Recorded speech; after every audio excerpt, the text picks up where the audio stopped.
Hello friends, as always this is Maruf Ahmed with you. আজকে review করব ওয়ালটনের latest launch device Walton Primo RH3 নিয়ে। তো আর কথা না বাড়িয়ে ডাইরেক্ট রিভিউতে চলে যাচ্ছি।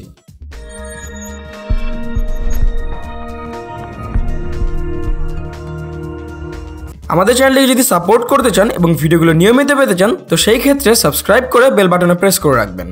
তো প্রথমে কথা বলবো ওয়ালটন প্রিমো RH3 এর বিল্ড কোয়ালিটি এবং ডিজাইন নিয়ে। এই ডিভাইসটি সম্পূর্ণ প্লাস্টিক বিল্ড, বাট দেখে কিন্তু চিপটাই ফিল হবে না। প্রিমো RH3 দেখতে বেশ প্রিমিয়ামই লাগে। ফ্রন্ট পার্টে থাকছে কার্ভ গ্লাস আর ব্যাক পার্টটি কার্ভ এবং প্লাস্টিকের তৈরি। ব্যাক পার্ট গ্লসি ফিনিশ করা এবং এজন্য এটি ফিঙ্গারপ্রিন্ট ম্যাগনেট হিসেবে কাজ করবে।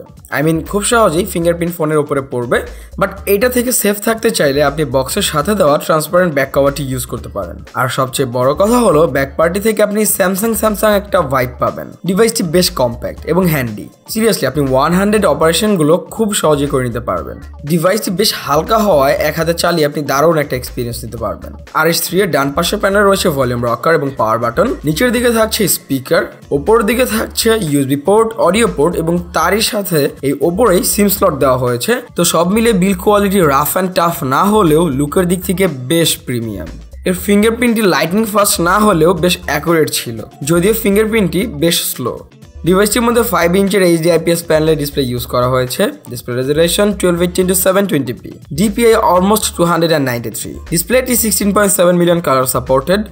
ওয়ালটনের টিপিক্যাল ডিসপ্লে বলা চলে। বাজেট অনুযায়ী ডিসপ্লেটি ভালো ছিল। ডিসপ্লে কালার রিপ্রোডাকশন এবং কন্ট্রাস্ট মোটামুটি। এটা আরো ইমপ্রুভ করার জন্য আছে মিরর ভিশন, যেখান থেকে আপনি কালার টাইপ নিজের ইচ্ছা মতো সেট করে নিতে পারবেন। 5 ইঞ্চের HD ডিসপ্লের মধ্যে আপনি খুব ইজিলি ফুল HD ভিডিওগুলো প্লে করতে পারবেন। Video colour reproduction was good. Viewing angle was also quite perfect, যদিও সাইড থেকে লাইট কিছুটা ডিম হয়ে যায়। এটি up to 5 fingers multitouch supported.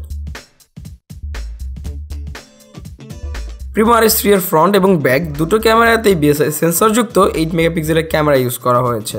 Back camera aperture f2.0 এবং ফ্রন্ট ক্যামেরা অ্যাপারচার f2.2।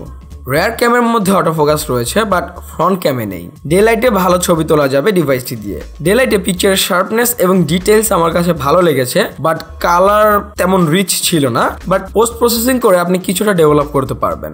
লো লাইটের ফটোগুলোতে নয়েজ অবশ্যই পাবেন। ফ্রন্ট ক্যাম দিয়ে যথেষ্ট পরিমাণ লাইটে ভালো সেলফি নেওয়া যাবে। বাজেট অনুযায়ী ফ্রন্ট ক্যামটি চলে। আর অ্যাজ অলওয়েজ লো লাইটের সেলফিগুলোতেও নয়েজ পাচ্ছেন। এর মধ্যে 2GB র্যাম এবং মাল্টি 720 GPU ইউজ করা হয়েছে।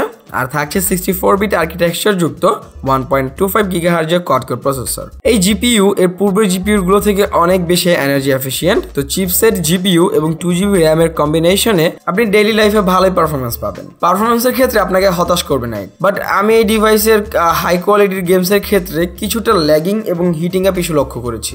প্রিমো RH3 কিন্তু 4G সাপোর্টেড, তাই সিম রিপ্লেস করার কাজ শুরু করে দিন। মোস্ট প্রবাবলি আপনি খুব শীঘ্রই 4G এর কানেকশন পেয়ে যাবেন। তাছাড়া বাই ডিফল্ট 16GB স্টোরেজ পাচ্ছেন, আর প্রয়োজন পড়লে 128GB পর্যন্ত আপগ্রেড করে নিতে পারবেন। এর ব্যাটারি নন রিমুভেবল। এর মধ্যে 26 mAh এর লিথিয়াম পলিমারের ব্যাটারি ইউজ করা হয়েছে। ব্যাটারি ব্যাকআপ মোটামুটি ভালোই ছিল। মিড ইউজে আপনি 4 থেকে 5 ঘন্টার মতো ব্যাকআপ পাবেন। আরো বেশি চাইলে আপনাকে ব্যাটারি সেভিংস মোড ইউজ করতে হবে। এর ইউআইটি একেবারেই স্টকের কাছাকাছি ছিল, সো স্টক লাভারদের কাছে খুব ভালো লাগবে। এর মধ্যে অনস্ক্রিন বাটন ইউজ করা হয়েছে, যেটা আপনি চাইলে ডিসপ্লে থেকেই হাইড করে রাখার অপশন পাবেন। সো ফ্রেন্ডস, দারুণ লুক এবং ওভারঅল মোটামুটি পারফরমেন্স যুক্ত একটি ডিভাইস নিতে চাইলে আপনি ওয়ালটন প্রিমো RH3 দেখতে পারেন। So this was the full video of Walton Primo RH3। আশা করি ভিডিওটি আপনাদের ভালো লেগেছে। ভালো লেগে থাকলে অবশ্যই ভিডিওটি লাইক করবেন, শেয়ার করবেন। কোনো প্রবলেম বা কোয়েশ্চেন থাকলে নিচে কমেন্ট বক্সে কমেন্ট করবেন, এবং কোন ধরনের ডিভাইসের রিভিউ দেখতে চান সেটা আমাকে নিচে কমেন্ট বক্সে জানাতে পারেন। তো নেক্সট ডিভাইসের রিভিউ আসা পর্যন্ত আপনারা সকলে ভালো থাকবেন, সুস্থ থাকবেন। ধন্যবাদ।